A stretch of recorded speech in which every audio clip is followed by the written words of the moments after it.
War is perhaps the most dramatic of human endeavors, and that might be why the study of war has become such a central focus of this study of history. And while it's exciting to talk about campaigns and battles and generals and technology, we sometimes forget that war is really a human experience, a combination of the experience of millions of people who are caught up in larger events.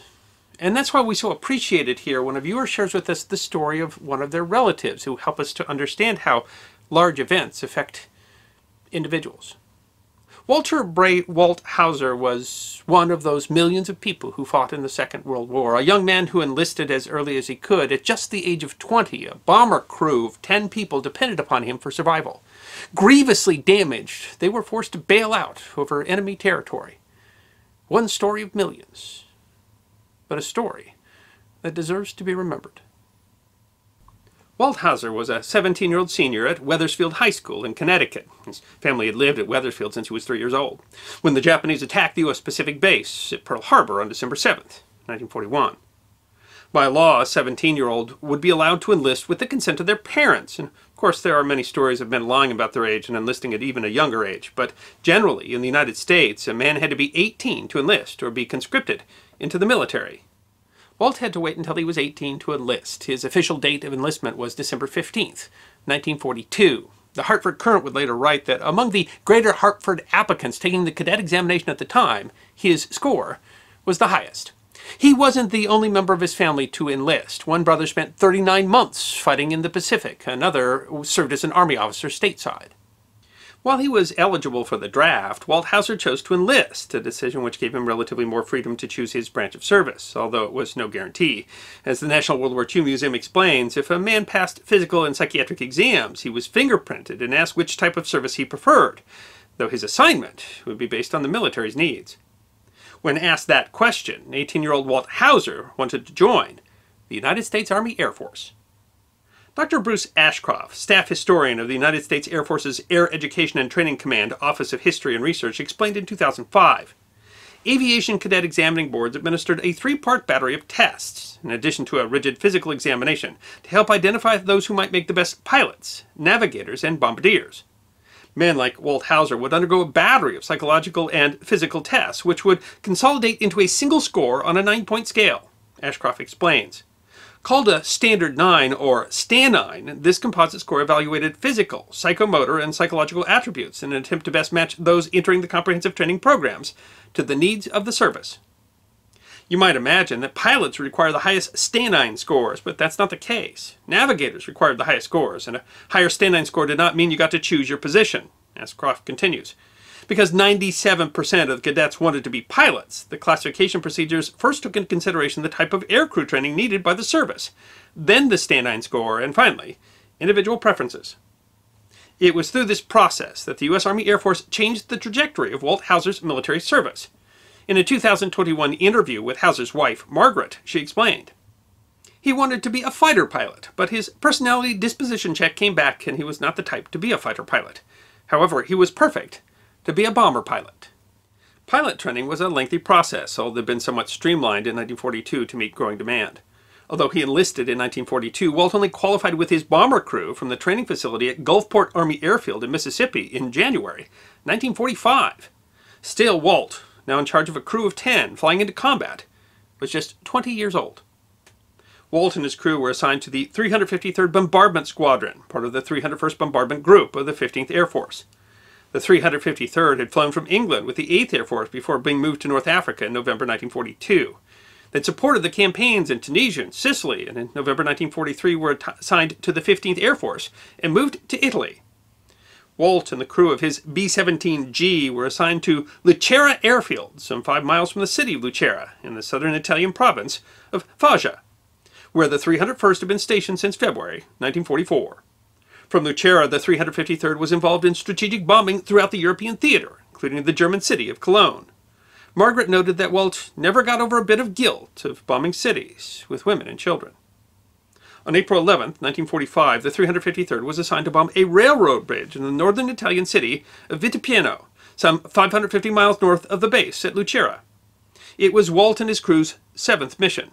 On board were 10 crew, in addition to Walt, a second lieutenant, his co-pilot, Flight Officer Jack Cole, navigator Second Lieutenant Gerald Sparks, toggleer Sergeant Leonard King, engineer Sergeant Robert Forsch, radio operator Sergeant William Brillian, ball turret gunner Sergeant Andrew Gordon, photographer Sergeant Martin Fischletter, waist gunner Sergeant George Yates, and tail gunner Sergeant Blaine Gamble were aboard. The weather was good, described as CAVU, ceiling and visibility unlimited. The planes attacked their target around 1300 hours. The crew of another bomber noted that Haaser's plane appeared to have a bad oil leak before even starting the bomb run. While over the target, the plane was struck by anti-aircraft fire.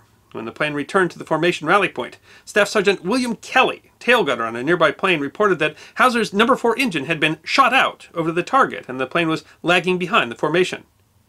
In addition, a second engine, Kelly could not tell if it was engine No. 1 or No. 2, was emitting black smoke. Another witness, Second Lieutenant Claude York, co-pilot of another B-17, reported that Haaser radioed that his plane had an engine out and was going to go to Switzerland. Switzerland maintained a policy of armed neutrality during the war and attempted to strictly protect that neutrality. Both Allied and Axis planes frequently violated Swiss airspace, where they could be intercepted by aircraft of the Swiss Air Force. If a belligerent from either side entered Switzerland, they were, by law, interned for the duration of the war. Despite the neutrality, the Swiss could not be said to be friendly towards Allied crews who landed in Switzerland, even when their planes had been severely damaged. The website HistoryNet explains, although officially neutral during the war, Switzerland was economically dependent on Germany and totally surrounded by Axis-controlled nations, a reality that colored the experiences of downed American airmen there. Since Switzerland was a non-belligerent, the men were called internees rather than prisoners of war, but their treatment was in fact little different than that of a POW. HistoryNet continues, the entire country was under strict rationing. Hot water, a luxury in wartime Switzerland, was turned on once every 10 days, and then for only a few hours. Without coal to heat their quarters in cold weather, the men ate their skimpy meals of black bread, potatoes, and watery soup dressed in their flight suits and gloves. They ate meat only once a week, and it was awful, usually blood sausage made from mountain goat. Still, many Allied air crews with damaged planes tried to make it to Switzerland if their plane was too damaged to make it back to their base. The general idea was that it was better to be interned in Switzerland than it was to be captured by the Axis. While he was more than 500 miles from his base in Lucera, Haaser was less than 200 miles over the Alps from Switzerland. With one engine out and another smoking, he apparently decided that Switzerland was the best chance for him and his crew. Lieutenant York reported that they left our formation with the plane under control, no chutes visible, and the plane headed towards the Swiss border. At the time, Sergeant Kelly said the plane had not lost much altitude.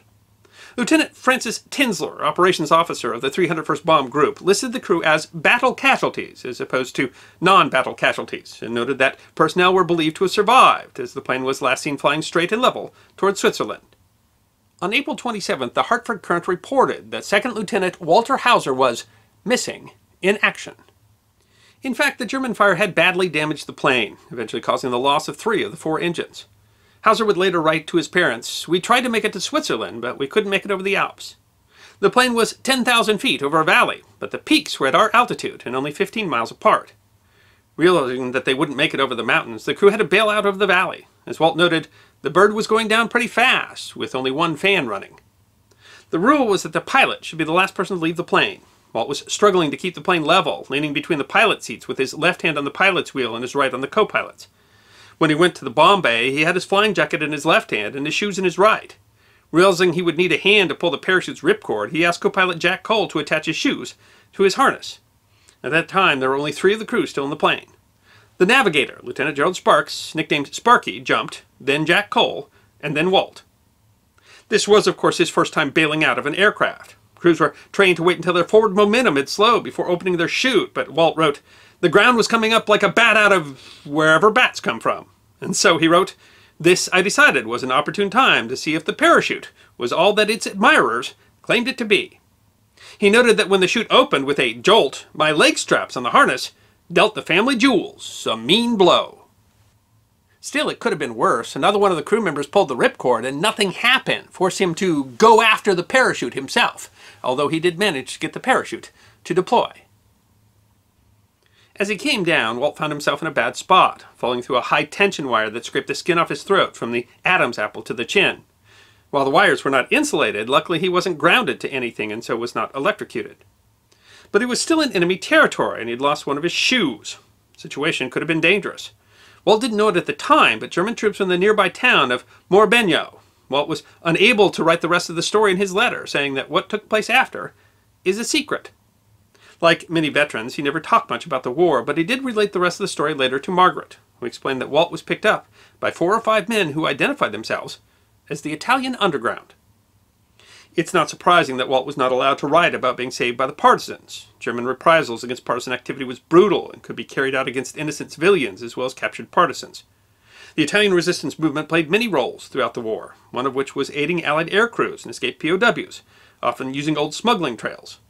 Walt and most of his crew were escorted safely to Switzerland, walking by night and sleeping in barns by day. Of the 10 crew, only 1 member, ball turret gunner Sergeant Andrew Gordon, was captured by the Germans, Gordon being captured reportedly as soon as he landed. The crew was interned in Switzerland, but it turns out not for long. On May 8th, the Germans surrendered to the Allies. News that he had survived only reached home the day before. On May 8th, the Hartford Courant reported that he had been recovered safely. The same day, the paper reported his brother, Chief Warrant Officer William Haaser, returned home after 39 months fighting in the Pacific.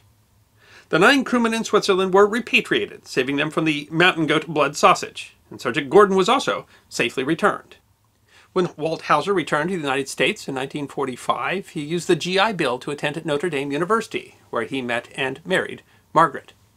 He earned a bachelor's degree in mechanical engineering, a master's degree in economics, and re-enlisted in the newly created United States Air Force, teaching ROTC at Notre Dame. He served for a total of 26 years and retired with the rank of lieutenant colonel. Spent the rest of his career as an engineer at an aerospace firm. But he never forgot that exciting day in April 1945. Margaret said that he mailed care packages to the people of Morbegno in thanks for their rescue. In 1957, he and Margaret and her mother Lillian went there for a visit. He said the daughter of the only restaurant owner in Morbegno sent photos of the plane wreck to Walter. She had some of the silk from Walt's parachute.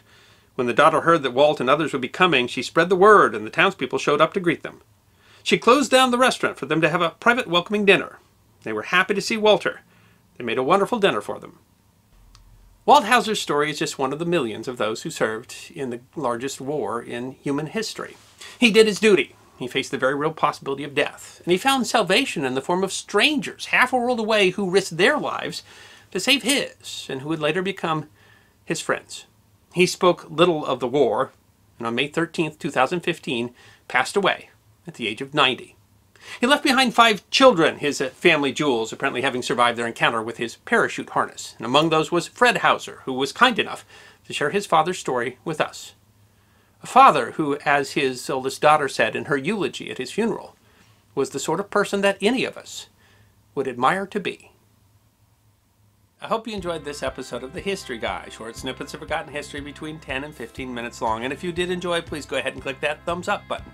If you have any questions or comments or suggestions for future episodes, please write those in the comment section. I will be happy to personally respond. Be sure to follow The History Guy on Facebook, Instagram, Twitter, and check out our merchandise on teespring.com. And if you'd like more episodes on forgotten history, all you need to do is subscribe.